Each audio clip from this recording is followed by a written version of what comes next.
જય શ્રી કૃષ્ણ, જય માતાજી, જય સ્વામિનારાયણ ભગવાન.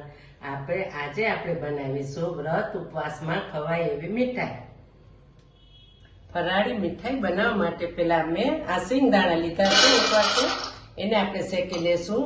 આ એક વાટકો તલ લીધા છે, એને પછી શેકી લેશું. પેલા આપણે આ સિંગદાણા શેકશું.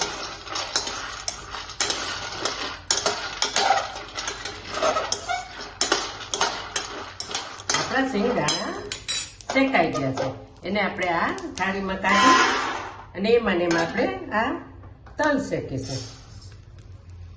તલ જ્યાં સુધી ધાણી ફૂટે ને ત્યાં સુધી શેકવાના છે. આવી રીતના ધાણી ફૂટશે એટલે આપણે આ તલે શેકી લેશું. આપણા તલે શેકાઈ ગયા છે, તમે જોઈ શકો છો કેમ ધાણી ફૂટે છે. આવા શેકી હવે આપણે ગેસ બંધ કરી દઈશું અને તલ અને આ સિંગદાણાના કોતરા ઉઠેડી એને સિંગદાણાનો પાવડર કરીશું અને તલનો પાવડર કરીશું મિક્સરમાં. મીઠાઈ બનાવવા માટે હવે આપણે આ પેલા તલનો પાવડર કરી નાખીશું, મિક્સરમાં પીસી લેશું. આ તલ આપણે પીસાઈ ગયા છે, એમાં આપણે આ સિંગદાણા પીસશું. એમાં આપણે કાજુ બદામ નાખીશું, એનો પાવડર આપણે કરી લઈશું મિક્સરમાં.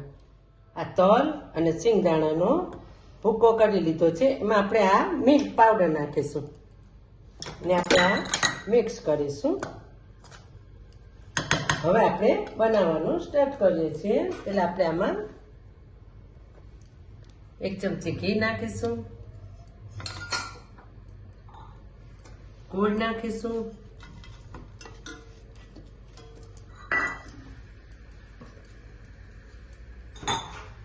ને 1 ચમચી જેટલું આપણે પાણી નાખીશું.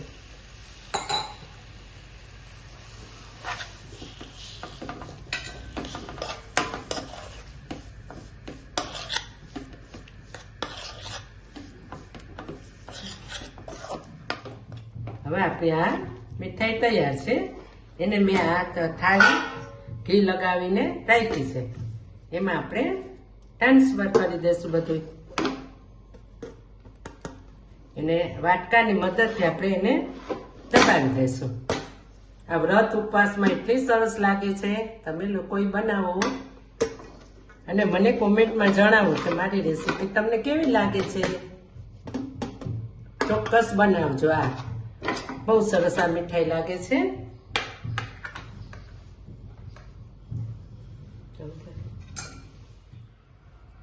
આ ફરાળી મીઠાઈ આપણી બનીને તૈયાર છે. તમે જોઈ શકો છો એટલી સરસ સૂપ અને એટલી સરસ બની છે. જો તમે જોઈ શકો છો એટલી વ્રત ઉપવાસમાં તમે ખાઈ શકો એટલી સરસ મીઠાઈ બને છે. હવે આપણી આ મીઠાઈ તૈયાર છે, એને આપણે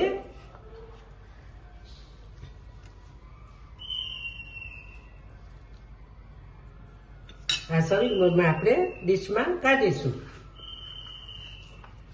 તમે જોઈ શકો છો કેટલી સરસ આપણી મીઠાઈ બની છે.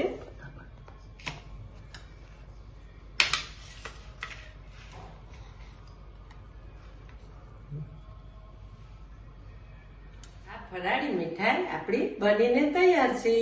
જો તમને મારી આ ફરાળી મીઠાઈ સારી લાગી હોય તો મારી ચેનલને લાઈક કરો, શેર કરો ને સબસ્ક્રાઇબ કરો. હર હર મહાદેવ.